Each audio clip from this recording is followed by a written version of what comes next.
And this is our Community Climate Action Kickoff event. This is event number 2 of 2. My name is Eric Holtas. I work as the City Sustainability Coordinator. You're seeing our City Manager, our panelists that will be speaking, and then also our behind the scenes guru, Sylvia Bruckert, who's helping make this event happen, who helped make a really good event happen last time. I'm going to switch to screen sharing mode. So kickoff event.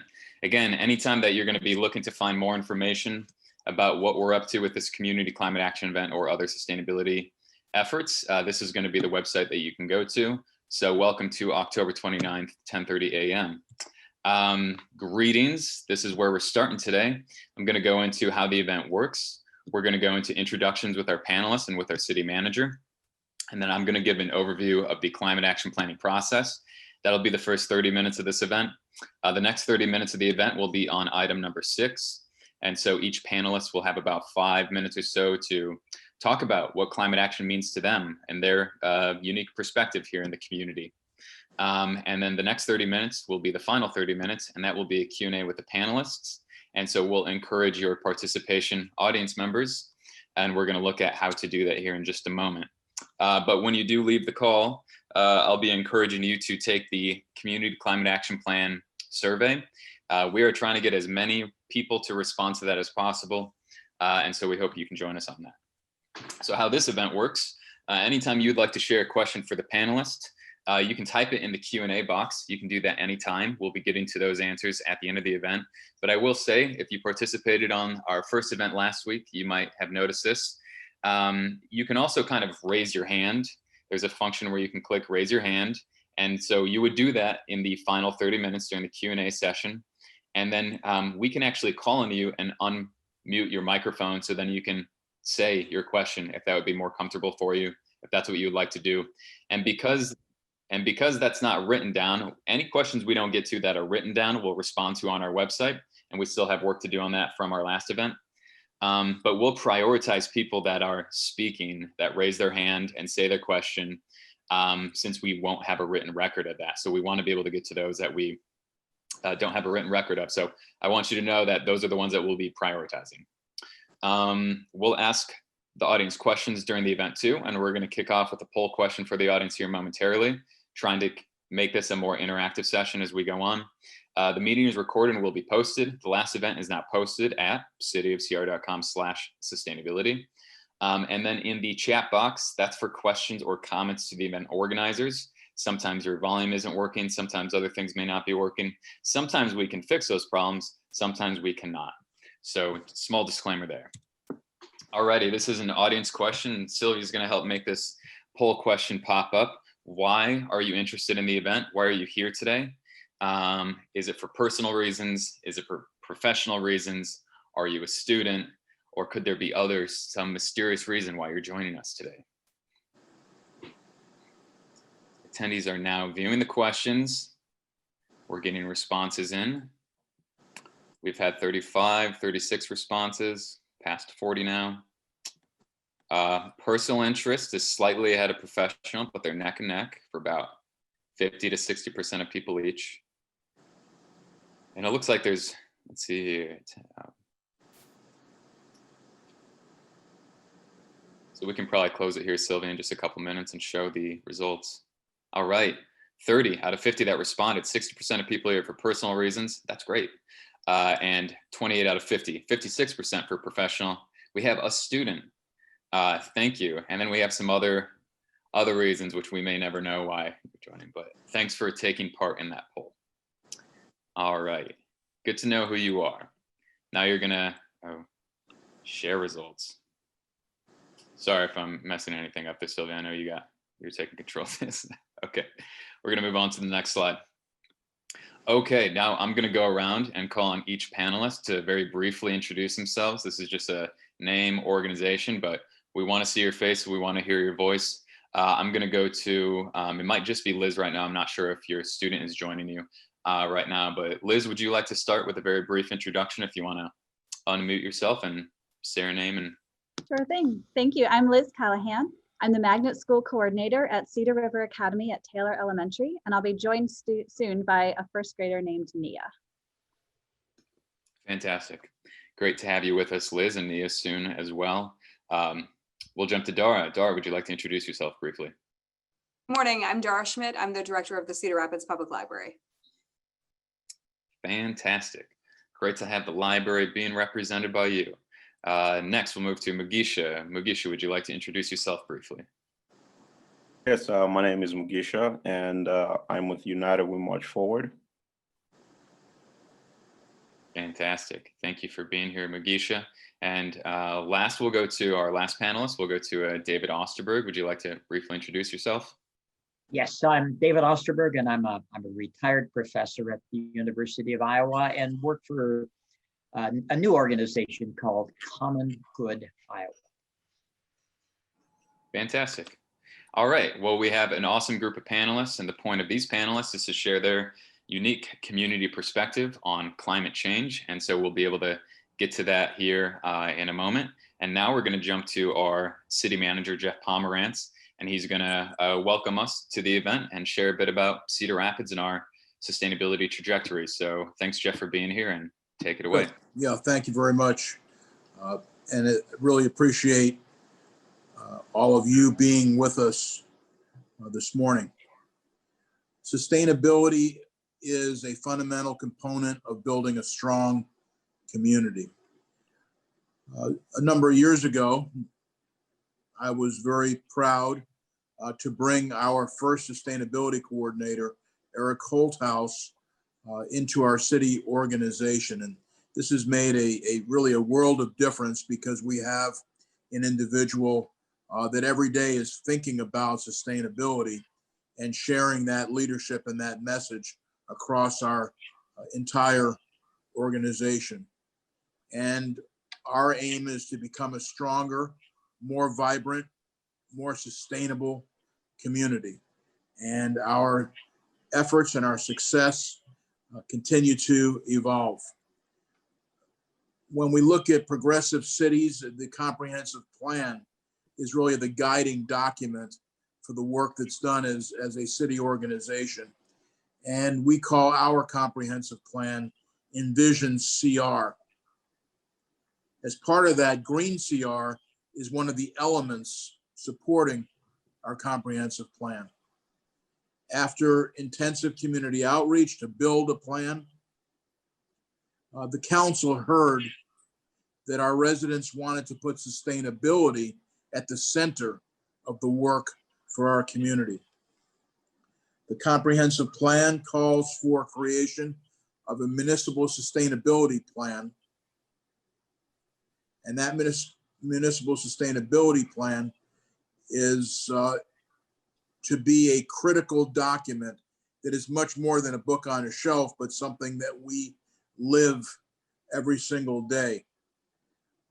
Again, the comprehensive plan calls for the creation of a sustainability plan and our iGreen CR action plan that was launched this year.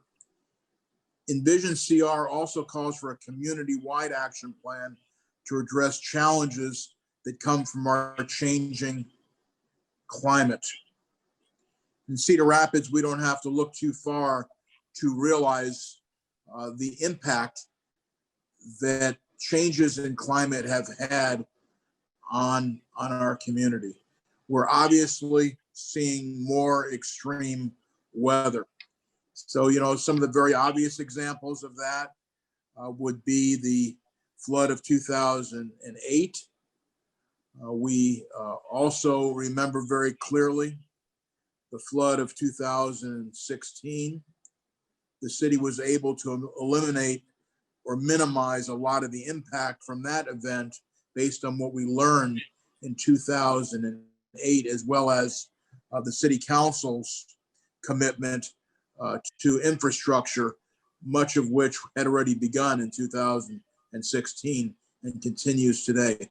But also the derecho, certainly not something that anyone anticipated. And since that time, we have seen a number of reports from outside experts that have said from a debris perspective, from an overall storm perspective, that derecho on August 10th was one of the worst, if not the worst, storm from a damage perspective in US history. Thus far, the city has already picked up well over 2.3 million tons of debris. Absolutely amazing.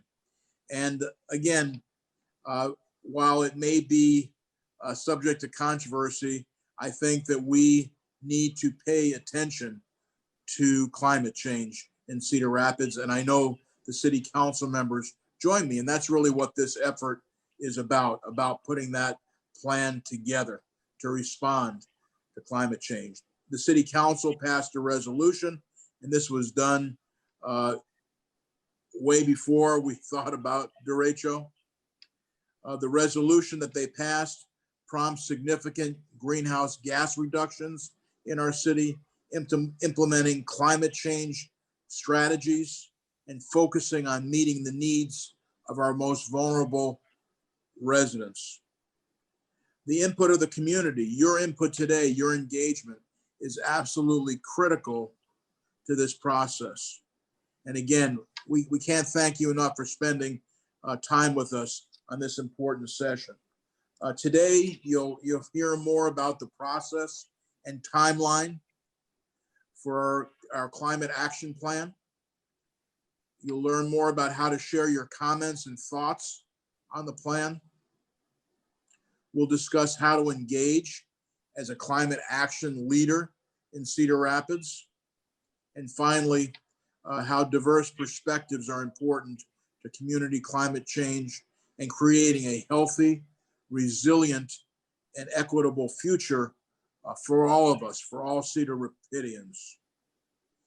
Really want to thank our panelists for joining us and providing their perspective on this event and sharing their unique experience so we can all be better prepared as we put this climate action plan together. And again, I want to thank everyone for tuning in and again, taking this critical step towards putting this climate action plan together in our community. So thank you so much. Eric, thank you for your leadership. We're one of the only communities in the great state of Iowa that have a sustainability coordinator such as yourself. We're very proud of that. We believe that, again, the focus that we've given in the past, but particularly as we begin further planning and take this to a new level, that focus is absolutely critical to what we do. The last thing I just want to put a commercial in for I'll call it a project, but it's going to be a very, very long-term project. We lost well over 100,000 trees in the city of Cedar Rapids. We're very proud of our tree canopy and everything that brought to the beauty of Cedar Rapids, but also the obvious environmental effects of having that kind of tree canopy in our city on public, private, as well as private.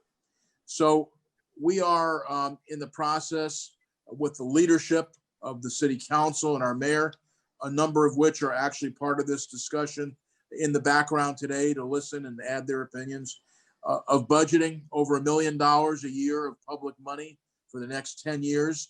We're going to be reaching out to the nonprofit sector as well as other elements of the public sector, such as the state and federal government, and to the private sector, again, to raise dollars to match that $1 million a year that we're putting towards trees.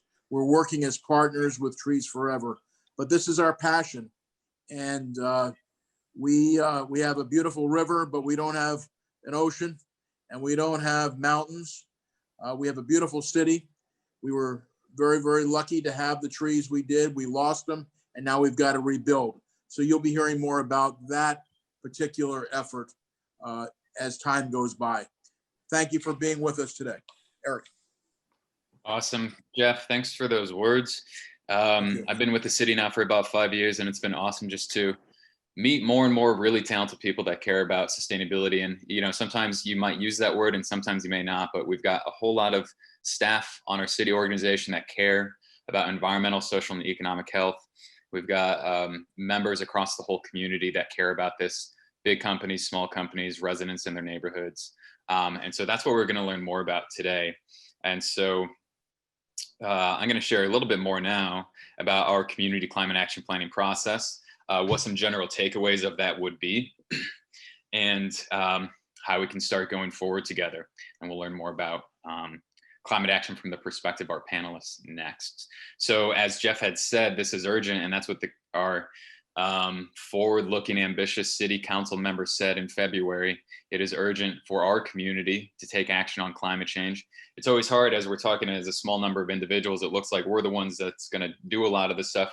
We all have an important part to play in this, and we all need to figure out what our role is in this across our whole community, all of us. When you think about community climate action, maybe those words mean a lot to you, maybe they don't. Maybe it's a little bit abstract or obscure sounding, but if you care about health, prosperity, community, helping people, those are what this is about.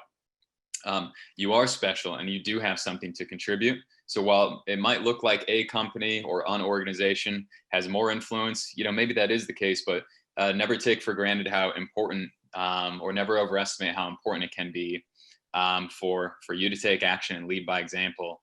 We all need to be working together on this, and together is how it's going to be successful. It is a community climate action plan.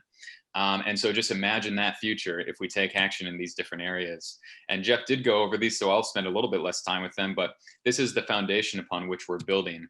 Our city council passed this resolution, and I'm going to give a little bit of background about why climate change is important. And some of you might be really educated about the topic, and some of you might be really educated about other things, but not as much about climate change. So just on the basics, the Climate Science 101, here is our planet. And we're unique as a planet because we have an atmosphere. If we didn't have an atmosphere, our planet would be about 0 degrees all the time. But because we have an atmosphere made of greenhouse gases, the sunlight that warms our Earth, some of which is reflected back by the Earth, some of which is reflected back like immediately because it bounces off ice and reflects off snow in some of our colder climates. That radiation that bounces off is absorbed by greenhouse gases like carbon dioxide, like water vapor, like nitrous, like methane, like nitrous dioxide. And so it's important to know that we have a unique atmosphere that has greenhouse gases that keeps our planet warm. And so that's been a phenomenon that's kind of been understood since the mid-19th century. A guy won the Nobel Peace Prize for understanding that carbon dioxide and others are an important part of our greenhouse gas layer that keeps our planet warm. And so it was understood then as well that we could hypothetically play a role in heating our own planet. The planet is warmed and the climate does change naturally. It changes because the Earth has a specific tilt to it. And as that changes over time, we can become warmer or colder as a planet. Volcanoes can erupt and that can impact our climate. And the sun puts different amounts of energy out over a long period of time that can change our temperature on our globe. But now we also play a really powerful role in adding carbon dioxide and other greenhouse gases to the atmosphere that warms it. And so we have this climate changed planet where we can expect more intense weather more often. We're in a really unique phase of climate change history right now, where we've never been at such a high level of carbon dioxide parts per million in our atmosphere. We're at around 415. It wasn't long ago where we wanted to see that plateau because we're adding to it. We wanted to stop people adding so much carbon dioxide to the atmosphere that we surpassed 350 parts per million. We're at 415, like I said. This is completely uncharted territory in all of the evolution of agriculture, in all of the evolution of humankind. We have not seen this level of CO2 in the atmosphere since the Pleistocene around 2 to 5 million years ago, when sea levels were 10 to 20 meters higher and Antarctica was a forest. So this is extraordinary times. And the takeaway here is know that weather today in the long-term climate change patterns, we can anticipate more extreme weather more often. In the state of Iowa, that means our rivers are rising about 1 inch per decade. We have heavy rainfall events that have increased about 40% since 1960 and will increase about 40% more in the next 50 years. And also in the next 50 years, we can anticipate having about 90 days over 90 degrees, whereas today we typically have around 30 days over 90 degrees. Those are the changes relevant to Iowa. But when we try to understand climate change and what's happening and what has happened, we look up to the authorities, the scientific authorities on this. This is studied by scientists across the whole globe and has been for a very, very long time. We look to the International Panel on Climate Change. We look to our own national climate assessment that includes assessments from the Department of Transportation, Department of Ag, our military department, Department of Defense, amongst many others. We also look at the Iowa Policy Project, the work that they've done on this that is specific to Iowa. IPP is now Common Good Iowa. David Osterberg is part of that organization, part of finding it. And we also have an annual climate statement that comes out of Iowa, signed by the vast majority of our colleges and universities, and it's called the Iowa Climate Statement that comes out each year. That's who we look to for the science. And if you want to look to something that's a little bit more enjoyable to say watch, you can either read about it or watch the Netflix show called A Life on Our Planet by David Attenborough.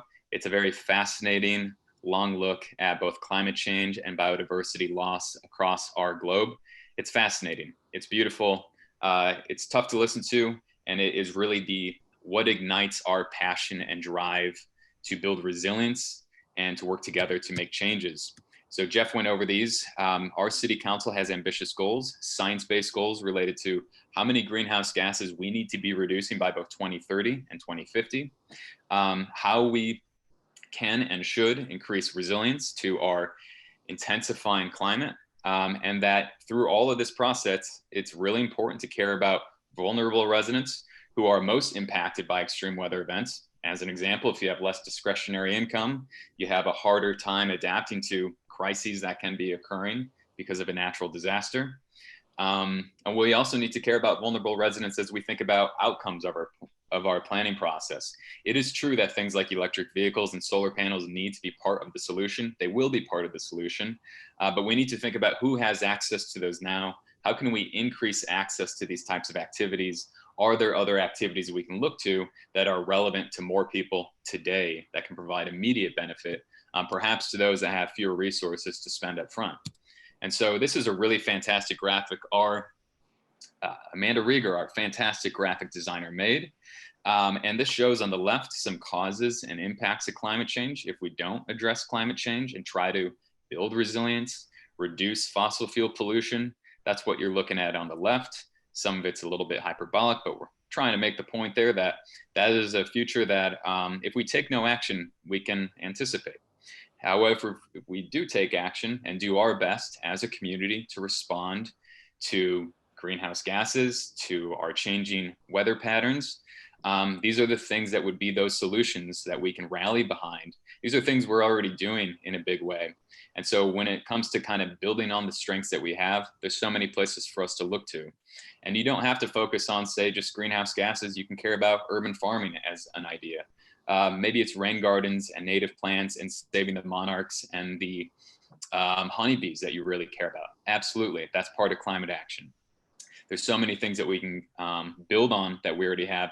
There's so many places for each of you to care about and be passionate about in this community climate action planning process. So I really like this as a general educational document. We also translated this document. You'll see if you take the survey, this document is in there, this graphic. We've translated it to French, Spanish, Swahili, and Kirundi as well. So it can be relevant to a lot of different populations in our own community and beyond. Here we are in the planning process. We are in the education and community input phase. This is phase 1. So we have these kickoff events. This is 2 of 2. We have the community climate action survey that we're going to be pointing you all to. We also have a climate advisory committee. The application is now open for that.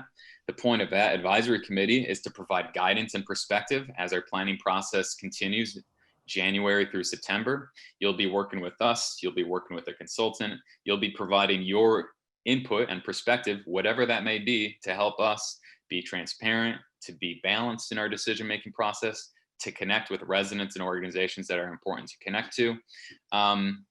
It's a place for people that consider themselves leaders. It's a place for people that consider themselves just having, good on the ground experience in whatever role you may have in this community.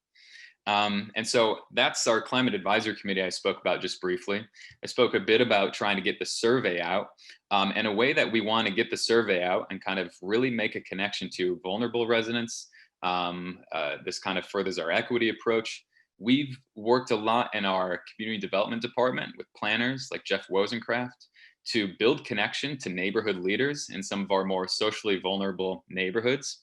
We determine which those neighborhoods are using the CDC's Social Vulnerability Index. Areas that perhaps are lower in income, higher in diversity, people of color, could be people that aren't from here originally, don't speak English as their first language. These are different types of vulnerabilities that exist. And those types of residents are historically, it might be underrepresented, under-resourced. We need to, as a city, do a better job always of making these relationships and connections, involving them in our planning processes. That's the point of the ground teams. So we've been working in these 5 different neighborhoods with leaders to help get out the word about our planning process. And we've been trying to get folks in these areas to take our surveys. So we have on the ground events that are safe, and that we have a lot of really cool tools to give away to them as they give us their experiences and priorities in that survey. So that's a big part of our equity effort. Mugisha has been a fantastic individual that has helped us build engagement and outreach with residents in the Westdale Neighborhood Association area. And so we're really excited about that. And we think it's pretty unique too for, cities to be working on this so kind of intently as we are. So in the next phase of planning and engagement, January through September, the advisory committee will be formed. That is really the group that's responsible for kind of overseeing the long-term and broad planning objectives that are baked into our climate resolution. That ground team group of residents and leaders that have been helping us connect with those neighborhoods, they're going to keep helping us to take short-term and kind of iterative actions so that while we're planning, we can also be doing the whole time. We can do things like weatherize homes, help with bike safety events, help plant fruit trees or community gardens. Those are just examples of things that we can be doing. And so after the derecho, happened, and there's clearly a need for continued action and investment, we didn't want to just have a planning process that was long-term. Yes, that's important, but we also wanted to have an ongoing engagement effort too, to make sure that we're building relationships in these neighborhoods that we care a lot about, and we're taking action right away while we're also planning. And so it'll be in phase 3 that the community climate action plan will be completed. It will be both actionable so we can get going quickly. It'll also be long-term in its foresight, so that we know that we're on track to achieve those 2030, 2050 targets that we have. We're also going to be looking to identify leaders across our community that when we make our plan and it's published and city council hopefully approves it, we'll have leaders in business communities, we'll have leaders in our neighborhoods that can be part of saying that we are committed to this climate action plan. This is where we're going to lead by example in our community.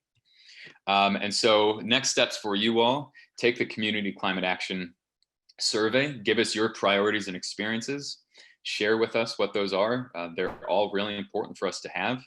Apply for the Climate Advisory Committee if you're interested, or contact us if you have any questions. And just to point out, these are the ground team neighborhood survey events. I talked about the ground teams, these 5 neighborhoods doing in-person surveying. We had our first fantastic event last night at the Southwest Walmart. We got, I think, about 50 people to take the survey. We had sometimes all 4 of our tablets in use at a time, plus people's cell phones. It was fantastic. I think we met a lot of just different people that were very receptive and interested in being part of this and sharing their perspective. And then we also gave away really cool climate action tools like insulated tote bags, LED light bulbs, window insulation kits, travel utensils that you can eat with. These are all sustainability tools that we're excited to share with people as they share their opinions with us. And so now we're gonna, that wraps up my time for this climate action planning process overview. We're gonna go back to a polling question for you all in the audience. And then next we're gonna hear from each of our panelists individually. So what climate actions interest you the most? These are largely just taken from that graphic that we show, that kind of animation. These are the things that were listed there as possible examples of climate action. We want to know what is most interesting sounding to you at kind of a first blush. The people are weighing in. We have 77 people on the webinar right now. We've had about 30, 35 that have voted. Renewable energy is in the lead. Energy efficiency is not far behind. Waste reduction is picking up pace, now in a strong second. I should have shared, so yeah, I could have maybe given some more feedback. A complete community has your grocery stores, has your bus stops, has your workplace in your home, all very easy to walk and get to very in a compact way. Alrighty, I think we can close that poll. Poll closed. Attendees are now viewing the poll results. Renewable energy. But everything's important to people. In the last survey, I recall in the last event, urban gardens was very high. Renewable energy remained high, might have won that one. Complete communities very high. People care about trees, of course. Alrighty, thanks for conducting that poll, Sylvia. And thanks for weighing in on that, everybody. What we're gonna do next is get the opportunity to hear from our panelists. And after we hear each of their 5-minute or so presentation about their perspective on community climate action and meeting the needs of residents in our community, we're then gonna move on to a Q&A with the panelists as well. So thanks for sticking through that portion of the presentation. This is the order in which we'll be going. We're gonna start with Liz Callahan and Nia, a student at Cedar River Academy. And I'm ready to turn it over to you. And Liz, you're gonna tell me then when I need to go to the next slide. So I'm gonna go to your first slide and we'll keep going from there if you're unmuted and ready to go. I'm ready. Thank you, Eric. All righty. I am Liz Callahan, and I am from Cedar River Academy at Taylor Elementary School. We are a magnet school in Cedar Rapids, and we're based around sustainability. And our mission is to develop a community of high-achieving, future-ready learners with a passion for the sustainability of environment, community, and self. Eric, can you switch slides? Thank you. So what makes us different? So magnet schools were set up to give parents school choice and how and where they want their students educated. And as a magnet school, we still teach the same math and reading curriculum that students throughout the whole district learn, but we're able to create curriculum and experiences based around our theme, which is sustainability.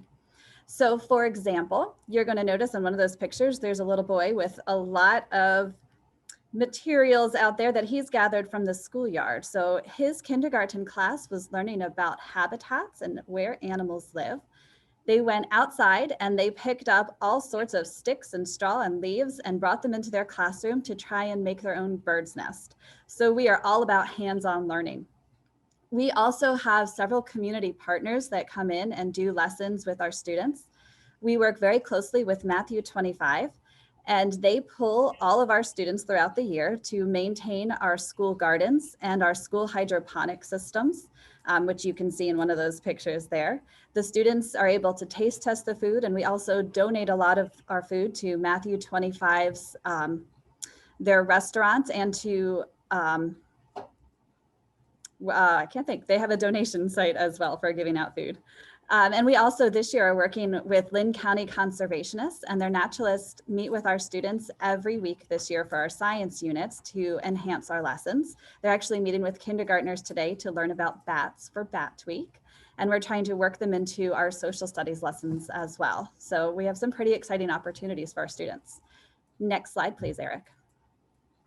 We have an outdoor classroom that was started after the floods of 2008, and it kind of fell into use as a preschool playground area.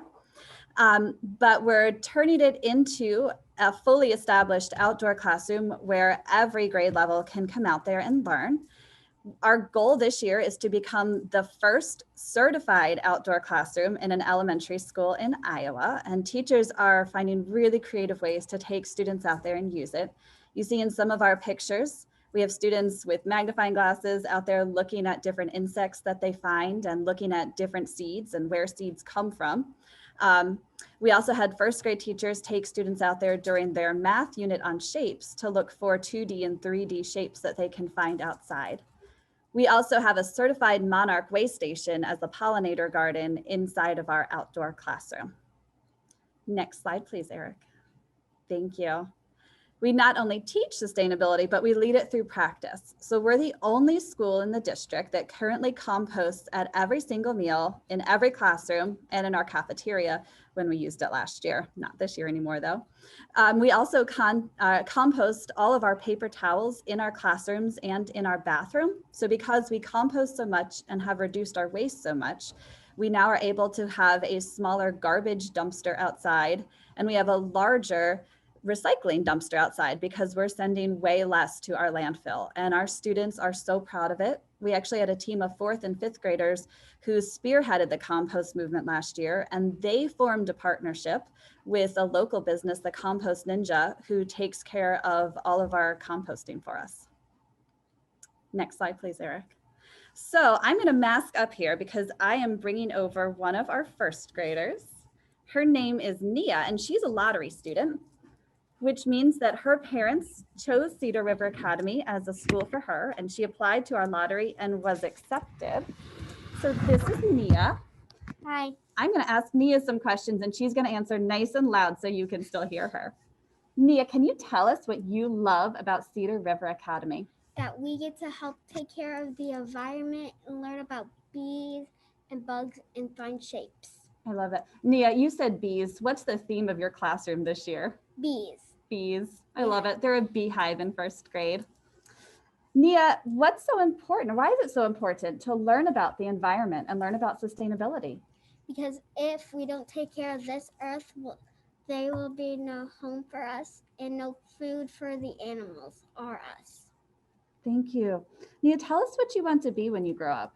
It's either a singer, a dancer, or a scientist. A scientist. Thank you so much, Nia. We are so fortunate to have her here, and she is so passionate about what she's learning in school, and we're finding that with all of our students now. So this is such a great place to be. Last slide, Eric. Thank you. If you have any questions, there's my contact information, or you can contact our principal, Andrea Scott. And thank you so much for letting us talk about our school and how we teach sustainability here.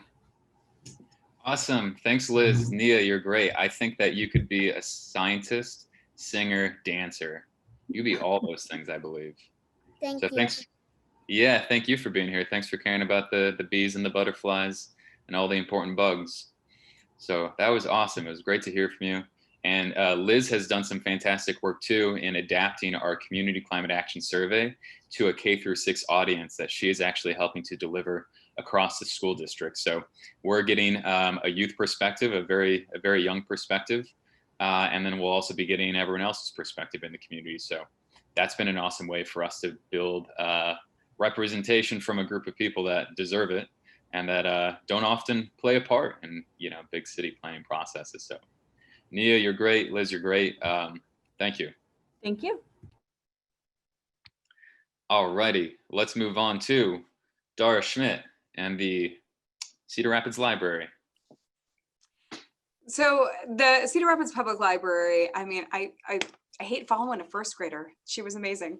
The Cedar Rapids Public Library has been passionately interested in sustainability, the environment, all of those things for a very long time, including in the building of our beautiful downtown library, which you can see here, which was a LEED Platinum certified building. We've got geothermal energy. We have a beautiful green roof that helps offset the fact that we take up an entire city block with a large structure in a community that floods and has, some environmental issues. And so that, those are things that when you think about the library, you understand that we care about these things.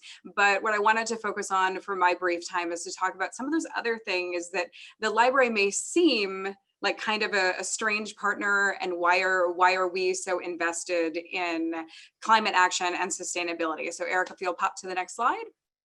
The library's values are the same as the city's. We serve enthusiastically, we find a way, and we team up. And those are three things that you absolutely must do, all of us together, if we are going to make an impact on our climate and the sustainability of our community.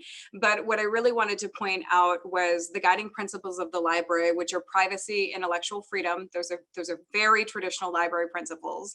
But in Cedar Rapids, we also hold equity as one of our guiding principles. And as you heard Jeff talk and you heard Eric talk, equity is a huge issue when you think about climate action and sustainability. And it is also a huge issue when you think about literacy. And so Eric talked about the social vulnerability index. One of the key indicators in a social vulnerability index is literacy rates in a community. And so right there, that's clearly a really natural tie for the library, because that's a huge part of our work. So if you'll go to the next slide. Our mission is to connect people to information, experiences, and services that enhance their quality of life so our community can learn, enjoy, and thrive. And so that's not just a mission statement that we have printed on our stuff, that's how we live our everyday at the library. And there's two really important components to that tie into ongoing sustainability and climate action. And the first is, again, those literacy rates, the ability of our community to be sustainable long-term means we have to have a literate community, period, the end. And that starts with our amazing, first graders and goes on into adulthood. And then you take a step back and you look at how politicized even the words climate action are right now. And the library has a significant role in information literacy, how to make sure that people can connect to reliable information, scientific information about climate change, about things that are happening around them in their communities, and to do so in a way that is truly information literate. And what we mean by that is you can get any kind of information to support any opinion you've got through Facebook, through social media, but are you a curious enough individual to look at the sources? Do you understand that anybody can make an article that looks real, but that doesn't mean that it's actually vetted by scientists? And so that information literacy, I think, is directly tied to climate action and the future of how we connect people to those information and resources. So if you'll pop to the next one, Eric. Our strategic plan is, our opportunities are in literacy, access, and inclusion. And all of that is tied with an equity focus. And so as we support that, that ongoing work, the ongoing work occurs in all of the same communities, all of the same places that are deeply affected by climate change. When Eric and his team have put together, the heat mapping of where there are no green spaces, where places are deeply affected by increasing temperatures, and you get the literal hot spots in the community, those are also the places where we need more educational intervention, which the library supports. One more for me, Eric. Thank you. So the American Library Association has this national campaign that has all of these because statements. And so the one on the right-hand side of your screen is actually on a poll in the downtown library, and it says, because 5 out of 5 doctors agree reading aloud to children supports brain development. And so there's all kinds of these statements that go everywhere. The one on the left, because 1/4 of US households don't have a computer with an internet connection. The other thing about a sustainable community is it's a connected community. And pandemic hit that home for a lot of people. And then derecho in Cedar Rapids, I mean, we are living this right now. You cannot be connected unless you are truly connected to the internet and to those resources. And just like any other business or group in the community, as climate change affects the world around us, it affects our ability to truly serve our community. And that's why the library is incredibly interested in. And then if you'll go to my last one, Eric, please. Because We can't wait until a crisis to have a conversation. And so we want to be part of this conversation. We want to be part of the solution. And I know many people listening right now might argue that we are already in a crisis and we've waited maybe too long, but we cannot solve this if we are not working all together to solve it. And through sustainability, through equity, through literacy, the library is so proud and passionate in being a partner for this community climate action plan. And that's what I have. Awesome. Thank you, Dora. Every time I learn about the library and what all the librarians do, the many things and how you've evolved over time, I think you're all superheroes. So thanks for being part of this. And thanks for being such an important resource for our community all of the time. Next, we will be moving to Mugisha. Mugisha Bwange, would you be ready to take it away? All right, thank you. I guess, sometimes I like to start as far as me as an immigrant. So I was born in the Democratic Republic of Congo, immigrated to the US at age 9. And I was very fortunate to go to elementary school and complete my college degree at Kirkwood with a nursing degree. And I always felt like if I could do it, so could others. I'm a member of the neighborhood association. And so 2 years ago, me and a couple of my friends, we came together. So I founded United We March Forward. So United We March Forward is a community-based organization with a focus on economic development. 2 years ago, it was in a sense an idea because just as an immigrant looking at the community, and I started really speaking with a lot of families, and this idea just came about and started working at it little by little. Last year, we were able to serve 40 families. One family in particular is a young lady from Washington State. She came here to Cedar Rapids to have a better life. She was pregnant and expecting, and she had a 4-year-old, and she was homeless. In 30 days, we were able to connect her with housing, food assistance, childcare assistance, medical assistance, and she was working her way to become a CNA. So right now she works as a CNA and is wanting to become a nurse. Next slide. So that's a little bit of the history there.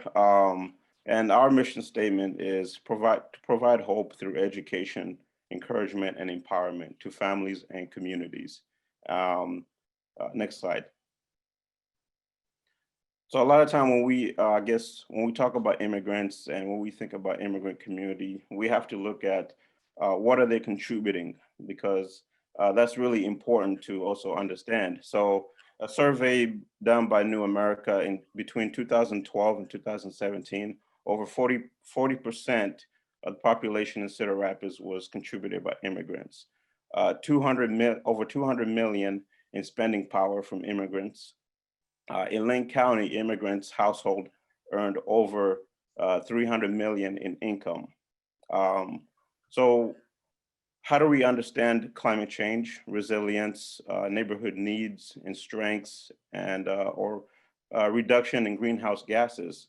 For me, it might come easier as far as trying to understanding the science behind it because of my education in it. But for many families, their priority is still trying to put food on the table. So it's a little bit different. So when we look at climate change, so what that means is education is really important. Education to resilience to climate change, meaning if there's a flood or hurricane, we have to come together, provide the education to immigrants and refugee families as far as what are the resources when a flood happens? Where can you find those resources?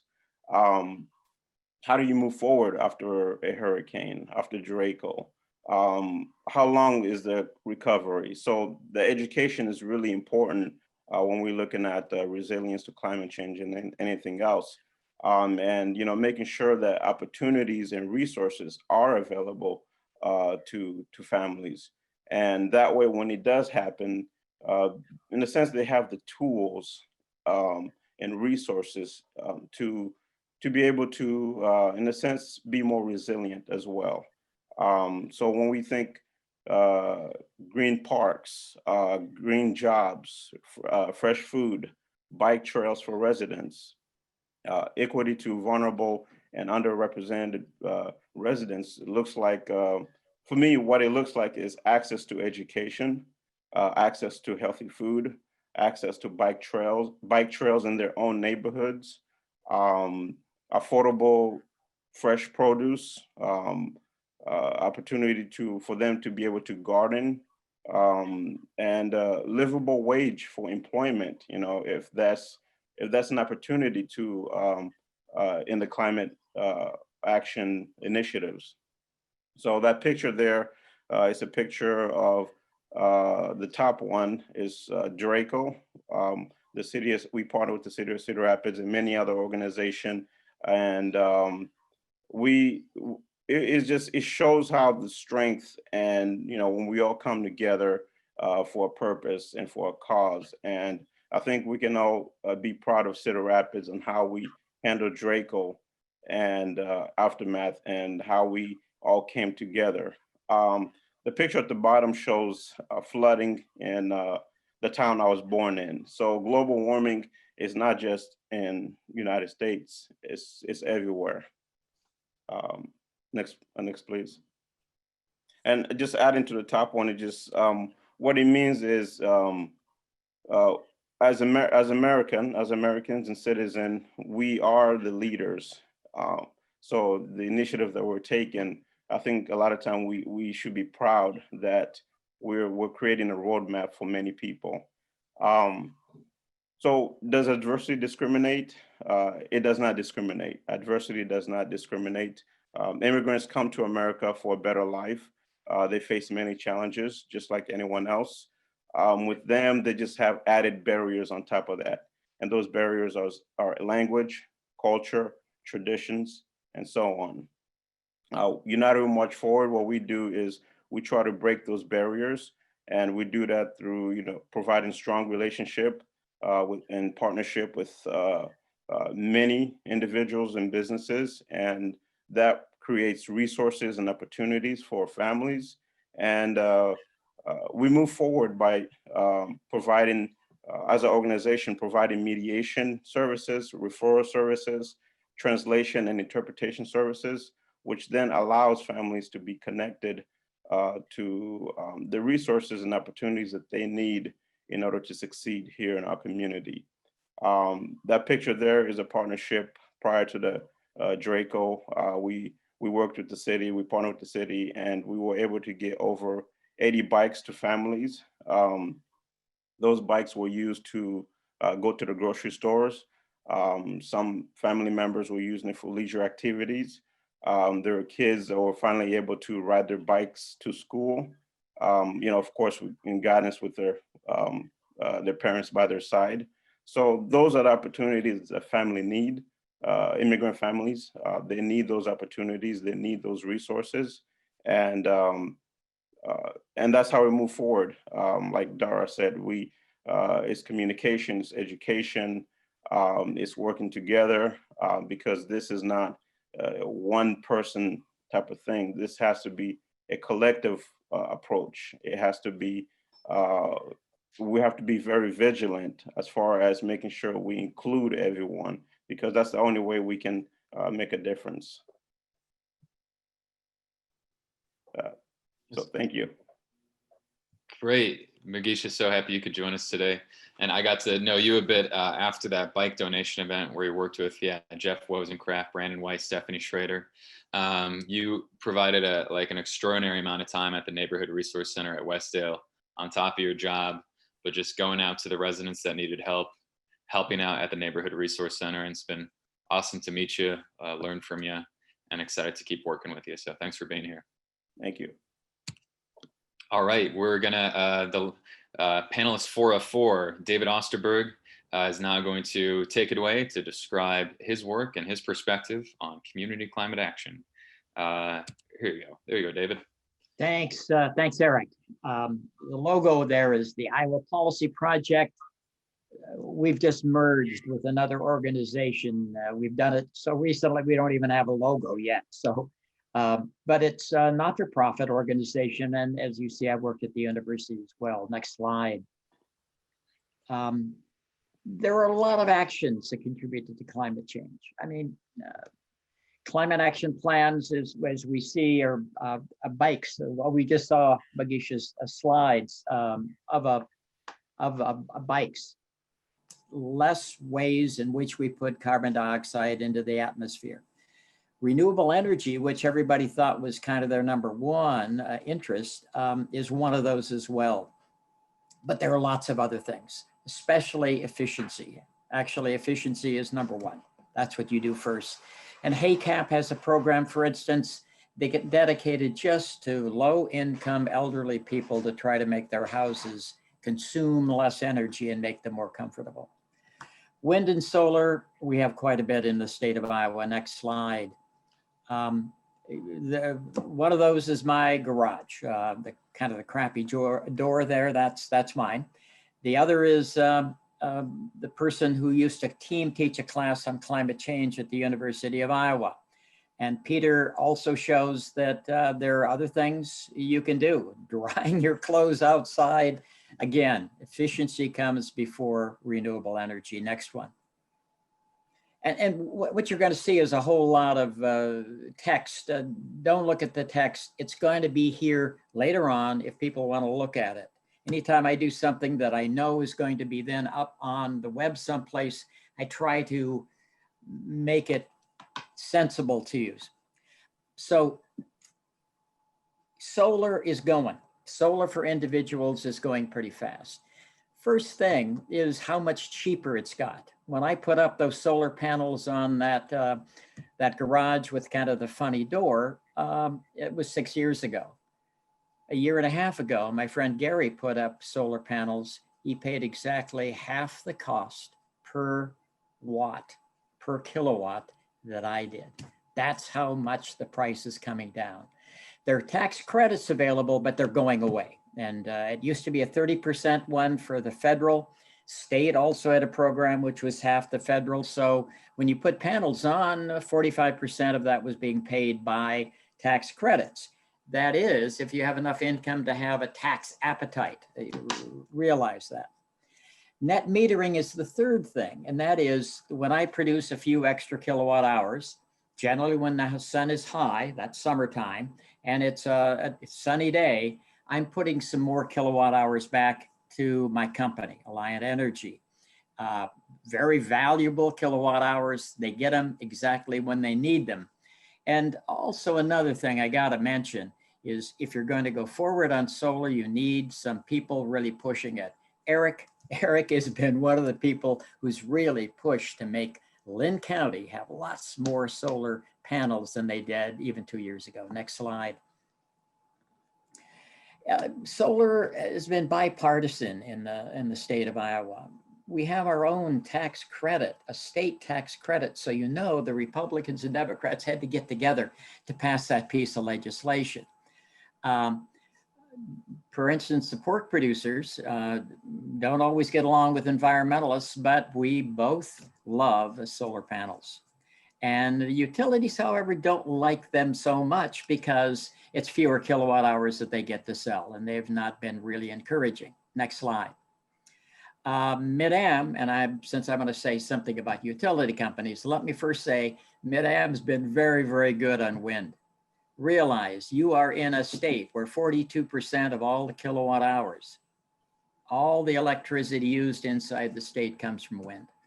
And Mid-Am is one of the big reasons for that. They have big goals, but actually even 3 years ago about this time, October 28th, 2017, their wind turbines were spinning so much that everybody in the entire state who was one of their customers was covered by wind. That's where we are. Next one. Not everybody likes solar.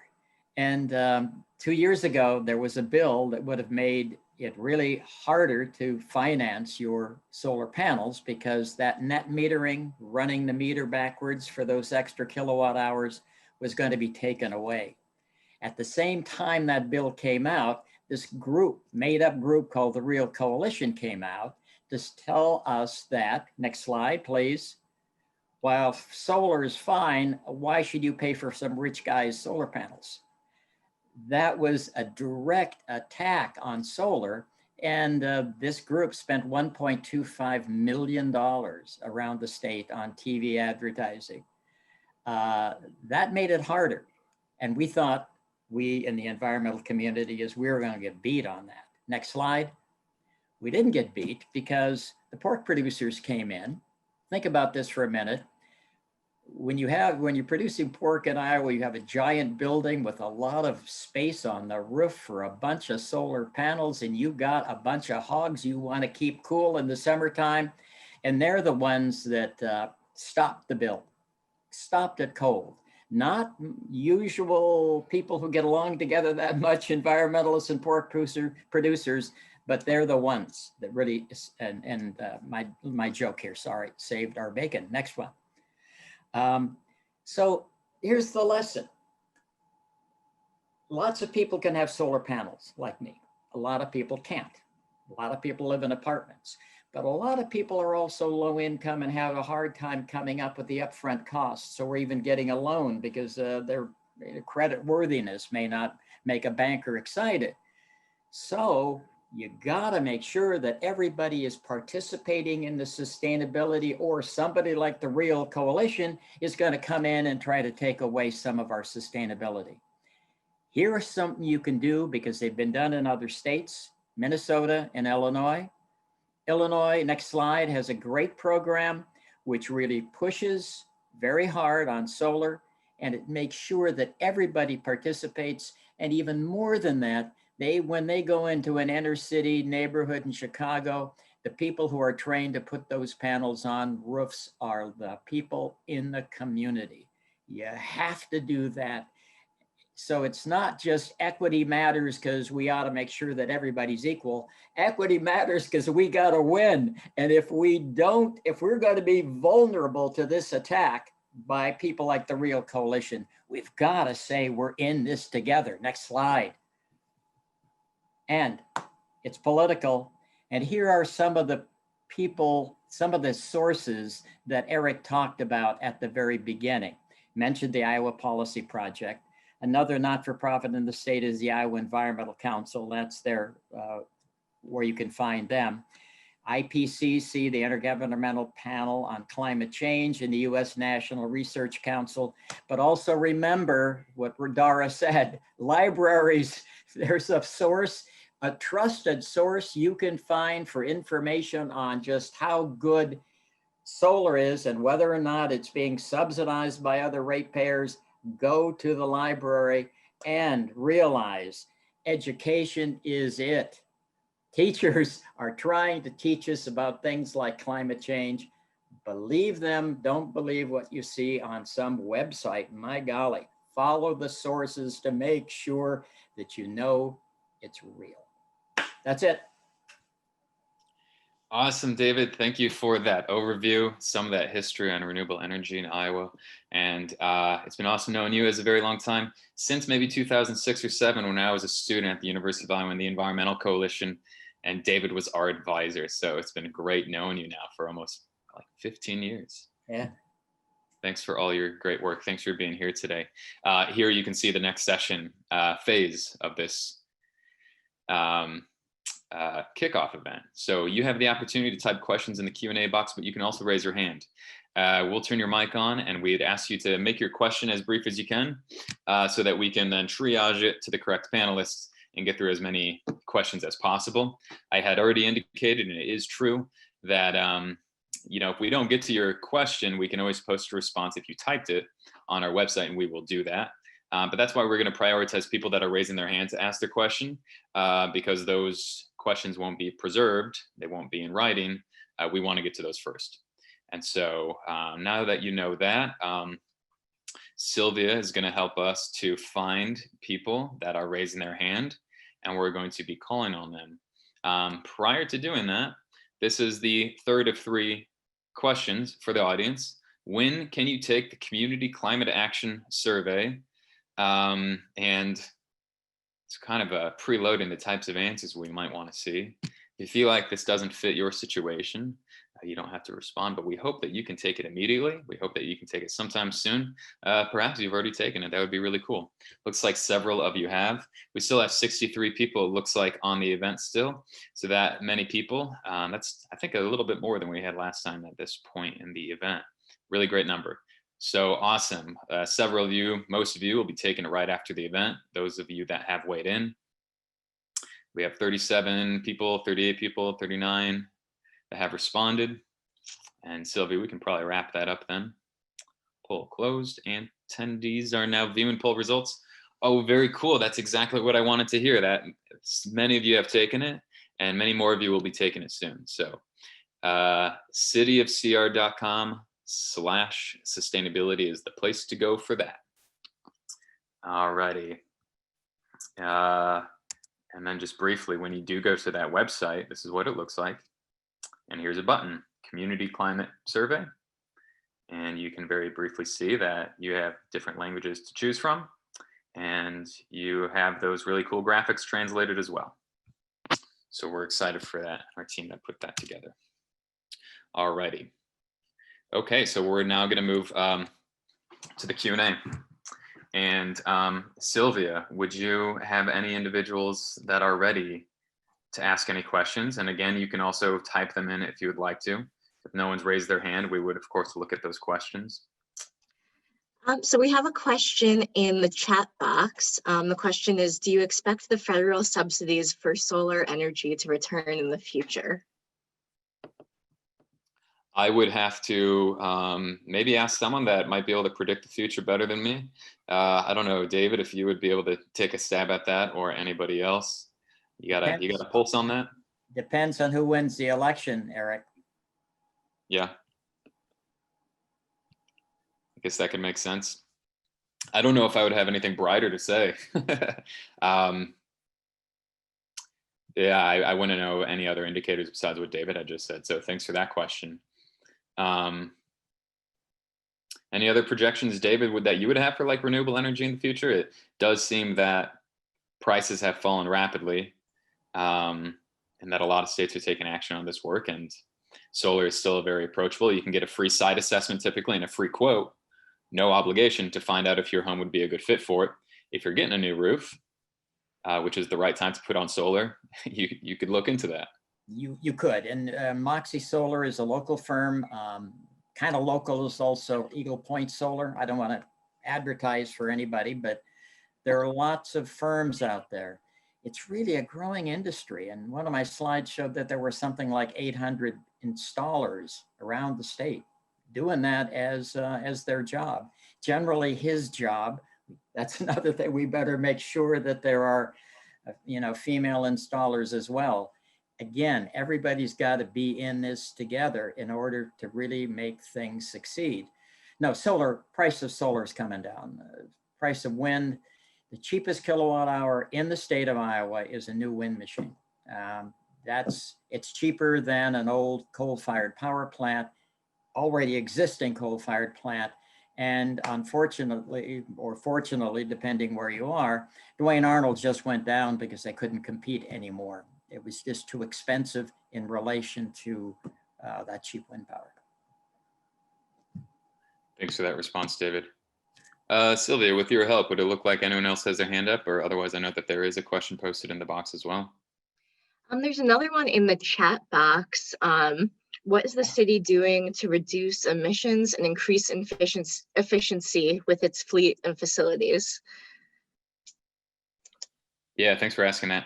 I'll just answer that briefly. And I don't know, Liz, you might have some information related to the the school district that might be relevant and interesting for people to hear as well. But just briefly, our fleet, because of our municipal sustainability plan called the iGreenCR Action Plan, we have been looking at identifying vehicles that would be the best fit, that are typically like used the most, in a way that would have the best return on investment for vehicles that are higher in miles per gallon, like hybrid vehicles. We don't have any electric vehicles at the moment. But we have started piloting some of those vehicles in areas. I know police has a hybrid cruiser, and there are others that we've been identifying that could be good fits for those vehicles that have a little bit higher cost, of course, at the beginning, but some of them would have a quicker return on investments than others. So I think the state bid that we respond to, the types of vehicles that kind of across the state and city operations get good prices on. I know that there are more and more options all the time for hybrid and electric vehicles. So we've begun that, and our iGreen CR action plan identifies our goals for that and how we did in the last fiscal year. If you'd like to find that information at cityofcr.com/sustainability. Thanks for that question. Would there be any others? Yeah, can you find out you have some solar? Yeah. Can you, I thought I was on your site and I could see them, how much they were producing each day. Is that true? I don't know that we currently have like a live dashboard. You can see what they've done historically at that same website. Go down a bit, you'll see City Solar, and you'll see the 4 different solar arrays that we have on our facilities and information about the previous solar group buys that we've helped to coordinate in the community. Liz, did you have any, it's okay if you don't put you on the spot. I don't know if you know much about your guys' fleet. Not our fleet, but I know we're coming up with a sustainability action plan for our school district, and that is being rolled out this month and later next month. Okay, awesome. Thanks for that information. Let's see here. Alrighty, Sylvia, would you be keeping track of who might be the next individual who we can respond to? You appeared for just a moment. I think we have some questions in the chat box and the Q&A box as well. Yeah, I just wanted to mention really quick that we're getting a lot of questions in the chat, which is fine, and I can read those off. It stays a little better organized if you put them in the Q&A box instead. So if anyone has not submitted questions yet, that would be the best place to do it, but continue to go from the ones that we already have in the chat. We have one, is the city working with surrounding counties and municipalities at all yet? These obviously impact our climate, especially in relation to flooding and water health. Yeah, absolutely. Just briefly, I've had a chance to meet the Lynn County Sustainability Manager and set up a standing meeting there. So, we'll be looking to include municipalities, and or the county in our planning process as we go on with identifying different focus groups and as we fill that climate advisory committee. And then we did a greenhouse gas inventory, and we'll be publishing that in the next couple months. Cedar Rapids greenhouse gases are very relevant to Lynn County's greenhouse gases, and we'll be happy to share that information. So I think those seeds, as far as I'm concerned in this type of work, they've certainly been planted, and we intend to work on that. And we have work upstream in the watershed that we've done a lot through the Middle Cedar Partnership Project, through the community solar group buy that we've done and are exploring to do again this coming summer. So those relationships exist in a variety of ways, and I've just touched on the surface of them. Others in the call, any relationships with sustainability efforts and other communities nearby or anything that you would like to comment on? Magisha, I don't know if you work with folks that are in different communities as well. We do. As far as the family that we serve, majority of them are on the southwest side, but there is a few northeast and northwest.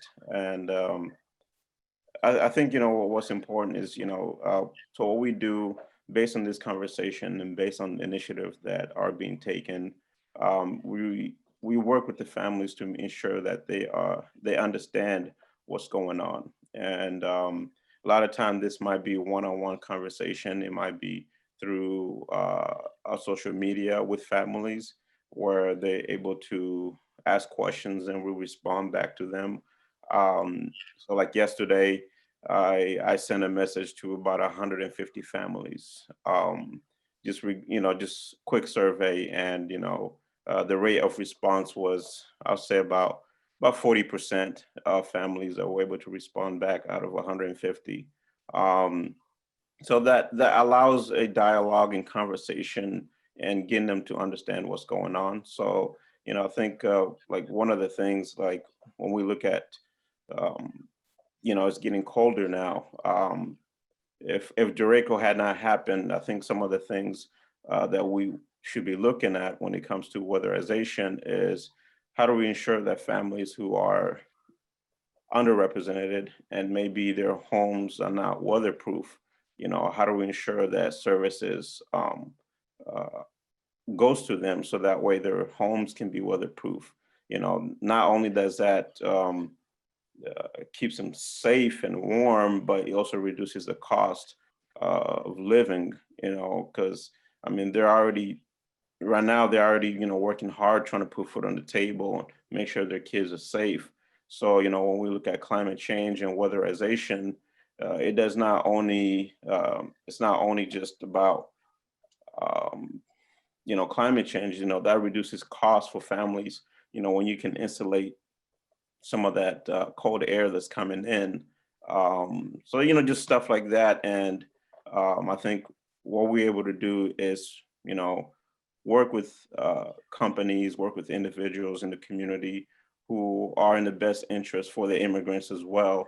And, you know, ensuring that, you know, those resources and opportunities, you know, goes back to those families so that they can continue contributing to our economy and at the same time, you know, feeling that they're valued and supported as well. Cool. Thanks for helping me respond to that question from the audience. That was a good question. Would we have other questions now to turn to? Sylvia, with your help? Yeah, the next question is the city of Cedar Rapids working with Alliant Energy to close the last fossil fuel power plant in the city as soon as possible? You know what? I don't have a very like refined or specific answer to that actually. I know that Alliant has a trajectory. You can find their sustainability report, which is very informative. If you search like Alliant annual sustainability report, I think that answer would be in there like specifically. They did speed up, I know, just generally speaking, their goal to close down all coal power plants in the state. And I think they sped up that trajectory by 10 years. And so I think it's actually kind of according to our goals in the climate resolution, it's faster than we intended to achieve that goal in the climate resolution. So that's not a specific answer, it's a general answer. I would want to kind of defer to Alliant and their plans for that more specifically. Wish I could give a better answer. I don't know, David, it looks like you've got something. Yeah, they're converting the last plant from coal to natural gas. So that's reducing the carbon. Okay, thanks for providing that perspective, that information, David. Okay, awesome. We looks like the questions continue to queue up. Sylvia, would you be able to serve us another? Yes, so this question, the question asker directed this at Mugisha, but others might have thoughts on this as well. One concern I think Cedar Rapids residents are likely to have is the cost to their household of climate-oriented policies that require additional taxes, add construction costs, etc. Thinking especially of immigrant families, what vulnerabilities would you like us to be careful of? And then they say, I'm thinking of public transit costs and access, bike infrastructure, job resources, and of course, affordable housing. Yeah, Mugisha, if you want to take a stab at that, then it was. Oh, tough one. You know, I get for me, and I want to continue being, in a sense, a servant to the community. And I think when we look at the community in respect to their contribution and how do we work together with the immigrant community, it's one, just looking at it that many of these families were well-educated families prior to migrating here to United States. And some of the policies and taxes, some of those, they may seem minor to well-informed individuals, but to families, those are still hard topics because, you know, you have a language barrier. I mean, you know, it's more of, I know that I work, this is how much I make, and then at the end of the year, I have to get my taxes paid by filing income tax. And you know, it's so I think there's also many level in the immigrant community as far as who understands what's going on and who doesn't. So the families that we tend to serve are well informed, in their own language as far as communicating their needs and understanding what they need. So when it comes to policies and rules and regulations that might affect employment, housing, um, climate change, I think what has to happen is if there are resources that are available or policies that are needed to be initiated for families and communities. One, for me, as a bilingual individual, I need to understand what it is. And then I need to inform and educate families on what that policy is, what the rule is, or what change is it, in order for them to make an informed decision. I look at right now, I don't want to get into politics, but how are we making sure that families understand what is a Republican, what is a Democrat, or what is an independent, so they make an informed decision instead of a forced decision. So I think that's what we have to look at when we think about the immigrant community, that they're individuals, they have values, they want to contribute to the economy, but their focus right now, put food on the table. That's, I look at the Maslow hierarchy.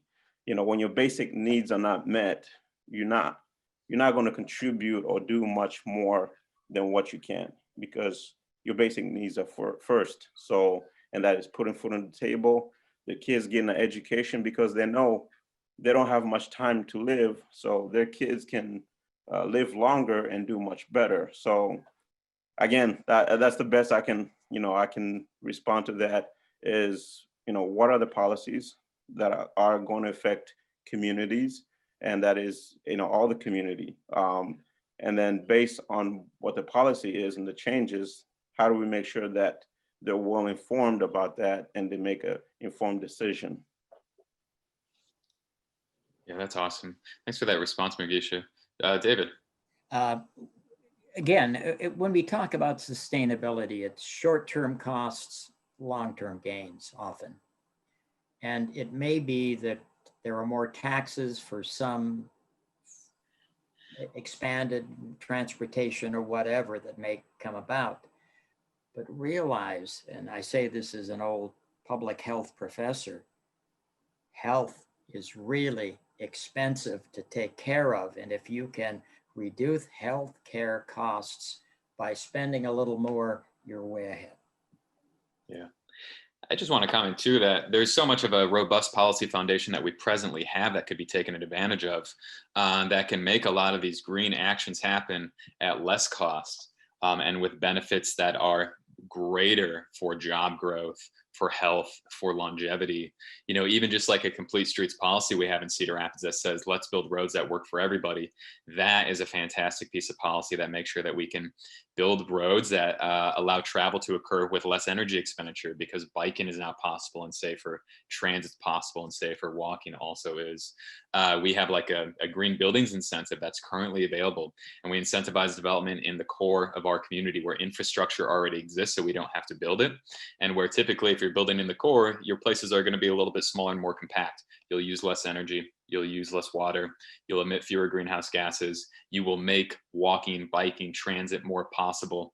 So many of these things, and just like hypothetically, not hypothetically, as an example that exists, solar is the cheapest form of energy on the planet right now. It's cheaper by itself. And the renewable energy field employs more workers in the United States than the fossil fuel companies all put together. And so if you have more jobs, you have a cheaper form of electricity, and it is better for long-term savings. It is healthier, and it's jobs that provide, work for a meaningful green future. I hear the criticisms and the concerns, and many of them just aren't true anymore. And the green options are the better options in a big way. So I think a lot of the effort needs to come from just education, outreach, making sure that we have our facts lined up. But I'll anticipate needing to respond to these things for a very long time, but that's okay. And that's why, you know, events like this end up being important too. So who might have another? If I may add on to that, Yeah. I think something I tend to look a little bit further is so like opportunity like gardening that might come about or could come about for, you know, from project like this that provides better health, you know, because it's fresh foods. And what that does, I think, you know, when we look further, it's more of when people are healthy, they're more to work, you know, continue working and provide to the, you know, to our economy. You know, so we have more funding for the police department. We have more funding for the schools, you know, because people are working, they're being productive. You know, when we look at bikes, you know, we're providing access for, you know, families to be in neighborhoods they may have never been in. You know, it's safer. People are not walking on the road. You know, people are walking in safe trails, and also, you know, they're active. So those are the things I continue to educate, you know, and provide as far as information to the community. So Awesome. We'll and be doing therapeutic from what Grant said too. It's therapeutic, and there's social component in that too. People are coming together, people are talking, people are socializing. So And then Yeah. one last thing to add, like just with what Mugisha said, like that also builds the resiliency, which is part of like the whole climate action plan, right? Like the inevitability of more large scale events happening that will affect populations who are in the most need. We can then build great policy to help with resiliency so that even when bad things happen, our most vulnerable residents are not in an even worse place than they were before. Thanks for that. Yeah, great responses. Great question. Would we have time for another question? We're approaching the end of the event, but this has been a great conversation so far. Sylvia, would you have another one to offer us? Yeah, we have several questions related to the derecho. Where is the debris going? Including the tree debris, the man-made debris. What are the derecho wood chips going to be used for? Questions like that. I'm not sure if you'd be the right one to answer, or if that's a better one to answer after the event, but got a handful of those. I'll be able to get a better response that includes, you know, information from our city arborist, our park superintendent, our public works team that have been, you know, by and large, I think storing those wood chips as of now. There's a whole lot of opportunities to use. It could be, you know, the stumps that are in the parks area. There could be opportunities even to use some of the ash via incineration, which sounds a bit odd, but there's many applications that are presently used with wood ash actually. One of the challenges, generally speaking, is that wood chips to be used for like a bioreactor, as an example, or burning wood mass in biomass in a power plant. The specifications for those wood chips are high. There's a lot of specifications. And so some of those things that might seem obvious are really hard to do, but I know that most of those decisions are coming. There's a lot of work that contractors will be doing to answer those. So I can get a more specific answer, and I know that cedar-rapids.org has some of that information right now, and I'll do a better job in getting that information out. But a lot of those answers will be in the future, but I can get more experts to weigh in on that in the city than myself right now. We are at 12:01. So maybe this is the right time, therefore, to wrap it up. I'm going to share my screen just briefly to remind you that we would love to have your participation in the Community Climate Action Plan survey. I'm going to go back to, oh no, I'm not going to. Too many slides to go back to. We're going to be at Ladd Library tomorrow, 4 to 6 p.m. at a neighborhood survey event, working with Mugisha and team to get survey responses, give out weatherization kits. Feed Iowa First is going to be joining us with food drop-offs. Green Iowa AmeriCorps is going to be there signing people up for energy audits and weatherizations in their homes that they own and apartments that they rent. So really cool stuff coming, but we'd love to have we need your participation in the survey to help us understand, out of the many things we can do in the climate resolution that we need to do, where should we start? What is most important to you? How can we best understand how to connect with existing organizations in our community, leaders in our community, and residents that need to be brought into this process to build on our strengths and to build on the priorities that we need to have as a community to make this successful. So I've been really benefited by, I've learned a lot from the participants here today, Magisha Boinge, David Osterberg, Dar Schmidt, Liz Callahan, and future scientist Dancer Singer Nia at the Cedar River Academy. Thanks everybody for watching this. The last kickoff event is now posted. This kickoff event, the recording will be posted. Your questions will be answered as soon as we can get to them. So thanks for being here. Thanks Sylvia for doing the behind the scenes stuff. Thanks for our city manager, city council members for making all this happen. So thanks everybody. And that's a wrap.